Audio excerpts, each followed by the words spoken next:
In the winter of 2023, reports started filtering out of Ukraine about a strange, mismatched weapon system appearing on the front lines. Pentagon officials in leaked briefings referred to it as the Franken-SAM. It was a desperate, MacGyvered solution born from the nightmare of modern attrition warfare. Ukrainian engineers, facing a critical shortage of Soviet Standard missiles and facing a Russian air force that was pummeling their cities, did the unthinkable. They took American RIM-7C Sparrow missiles, weapons designed for ship defense in the 1970s, and used duct tape, hacked code, and sheer engineering grit to mount them onto Soviet-era Buk launchers. It was ugly. It was improvised. It was a patch job born of survival. To the casual observer, it looked like a desperate last stand. But while the world looked at these Frankenstein weapons with curiosity or pity, strategic planners in Canberra looked at them and saw the future of warfare. They realized that the old way of buying weapons, the gold-plated model where you buy a complete, sealed box from Lockheed Martin or Raytheon and are forbidden from touching the insides, was dead. They realized that in a war against a peer adversary like China, you cannot wait 5 years for a software update. The future wasn't about buying a closed system, it was about building an adaptable monster. So, Australia decided to build its own Franken-SAM. But we didn't do it with duct tape and desperation. We did it with $1 billion budget, state-of-the-art manufacturing, and the most advanced radar technology on the planet. We took the proven body of the Norwegian NASAMS system, the gold standard for medium-range defense. We took the lethal fist of the American AMRAAM missile, the most combat-proven air-to-air weapon in history. And then we performed a transplant.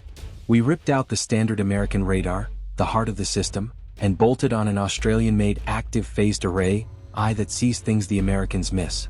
The result isn't a patch job. It is the most capable, mobile, and lethal short-range ground-based air defense system in the Western Alliance. Welcome to Doctrine of War. Today we are dissecting the ultimate hybrid. The media calls it Land 19 Phase 7B. The Army calls it the Enhanced NASAMS. But we are going to call it what it is, the high-tech Franken-SAM. Here is the thesis. In modern warfare, modularity is lethality. If you are stuck with a proprietary system where the radar can only talk to its own missiles, and the command truck can only talk to its own radar, you are dead. The enemy will jam you, flank you, or overwhelm you with a mix of threats you weren't designed to kill. Australia has realized that to defend a continent the size of the United States with a population smaller than Texas, we cannot rely on brute force. We don't have the manpower to put a soldier on every hill. We don't have the budget to buy 1,000 Patriot batteries. We have to rely on tech.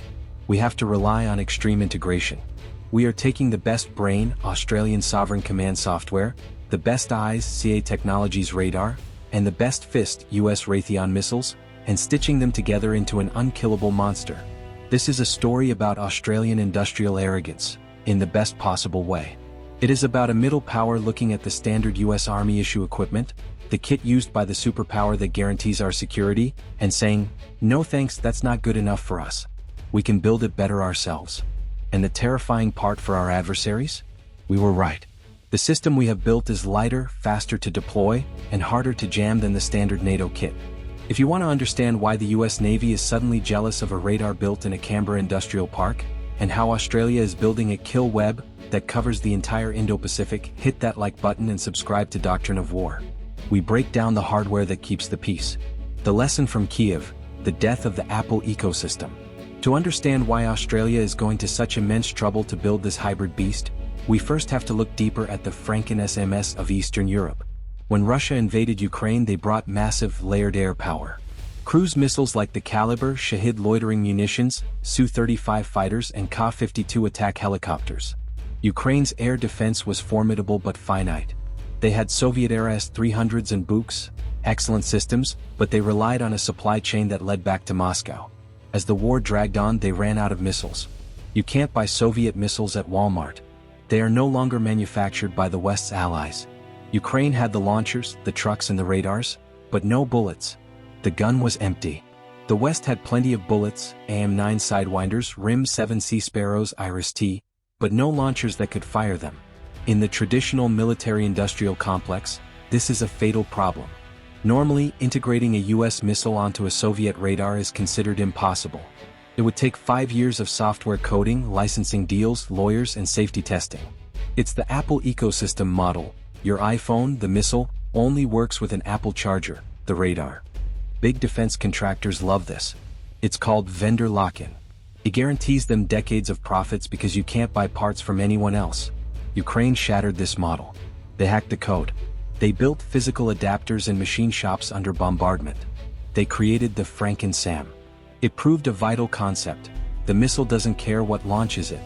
As long as the radar can tell the missile where to go, you can mix and match. Australia watched this and realized, we don't need to scavenge parts like Ukraine. But we absolutely must refuse vendor lock-in. The Australian pivot, why we rejected the standard. We didn't want the standard solution. The standard solution for short-range air defense, SHORAD, is the standard NASAMS, National Advanced Surface-to-Air Missile System. It is a fantastic system used by the US to protect the White House and the Capitol. However, standard NASAMS comes with a specific radar, the AN/MPQ-64 Sentinel. The Sentinel is fine. It works. It's a rotating radar. It spins around mechanically like the one you see in movies. Beep, beep, beep. Every few seconds the beam sweeps past the target. But in a world of hypersonic missiles and supersonic cruise missiles, spinning is dying. If your radar takes 2 seconds to complete a revolution, a hypersonic missile moving at Mach 5 has traveled nearly 3.5 kilometers in that time. You see the blip. You wait 2 seconds. By the time the radar sees the blip again, the missile is already impacting your target. You are dead before you can calculate a firing solution. Furthermore, spinning radars are vulnerable to drone swarms. If 50 drones attack from different angles, a mechanical radar struggles to track them all. It gets confused. It gets saturated. Australia decided the Sentinel wasn't good enough for the threat environment of the Indo-Pacific. We are not fighting insurgents and technicals, we are preparing for a potential conflict with a high-tech superpower. We wanted a radar that never blinks. We wanted a radar that stares. The Jewel of Canberra, active phased array.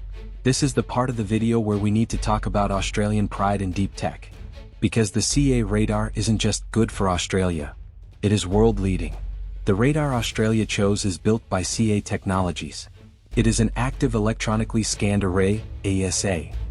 Most radars are like a lighthouse with a single bulb and a rotating mirror. They cast a beam. The CA radar, specifically the CTAC, tactical, and COPS, operational, variants used in this system, is like a wall of thousands of tiny LED lights. It consists of fixed faces like tiles. Each tile is packed with thousands of tiny transmit/receive modules made of gallium nitride. It steers the radar beam electronically at the speed of light, by adjusting the timing of the signals from each tiny module. It doesn't scan, it stares. It can track a target continuously. It can track hundreds of targets simultaneously. It can look at a drone swarm and track every single individual drone while simultaneously guiding a missile to intercept a cruise missile and searching the horizon for enemy aircraft. It does all of this without moving a single mechanical part. No motors to burn out. No hydraulics to leak.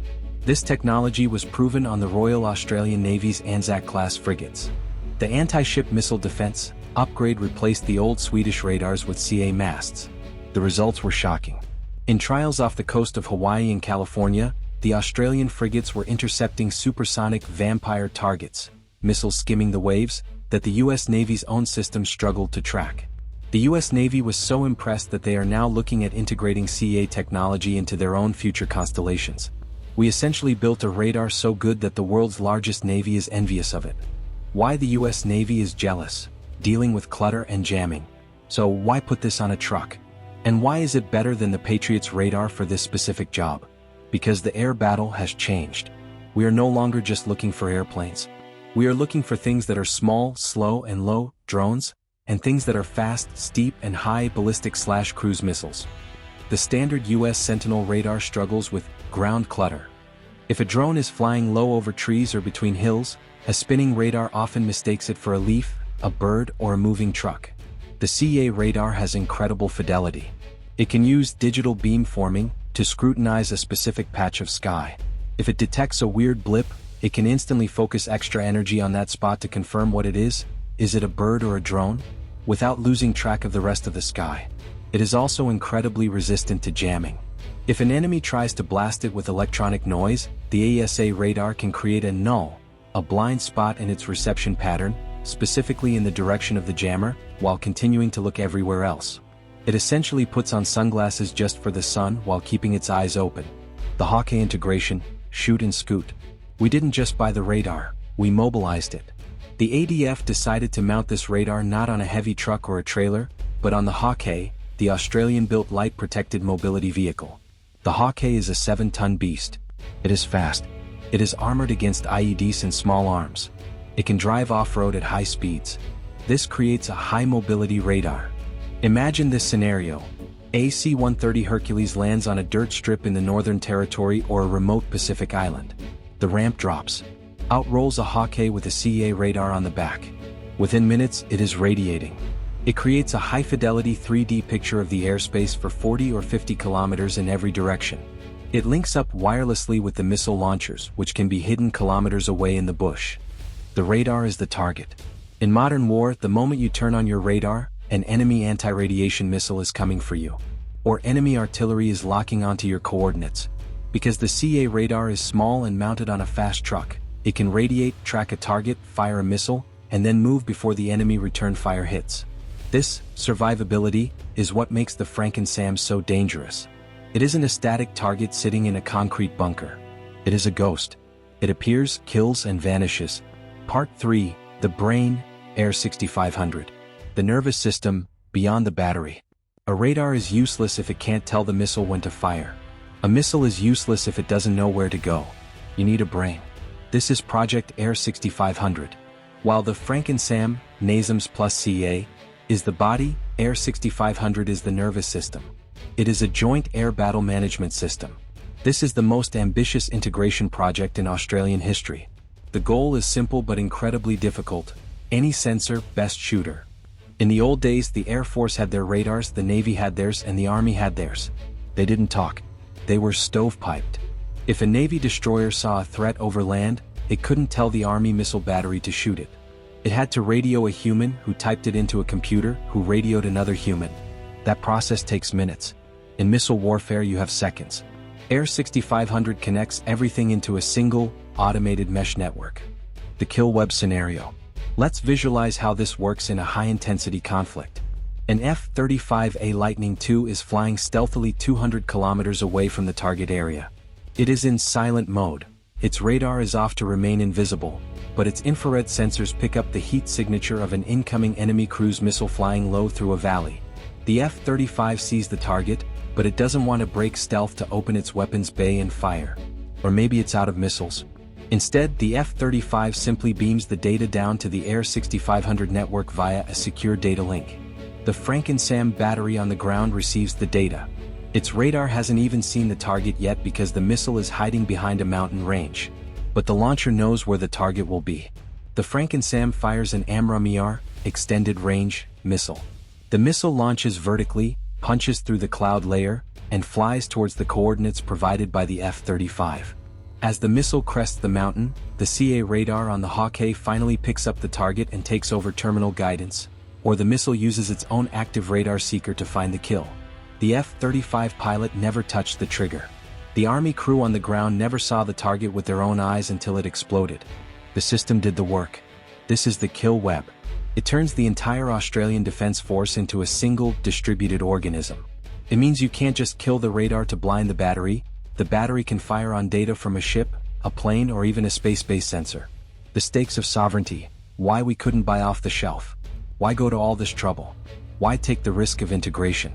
Why not just buy the standard US Army kit that is already tested? The answer is supply chains and sovereignty. If Australia gets into a high-intensity war, we are at the end of a very long, very fragile supply line. If a radar breaks or a circuit board fries, we can't ship it back to Raytheon in Massachusetts to be fixed. We can't wait 6 months for a replacement part to arrive by ship through contested waters. We need to be able to fix it in Adelaide. We need to be able to manufacture replacements in Canberra. By using the Australian CA radar, we ensure that we control the technology. We manufacture the tiles here. We write the code here. We own the intellectual property. If we need to double production during a war, the Australian government can order the factory in Canberra to run 24/7.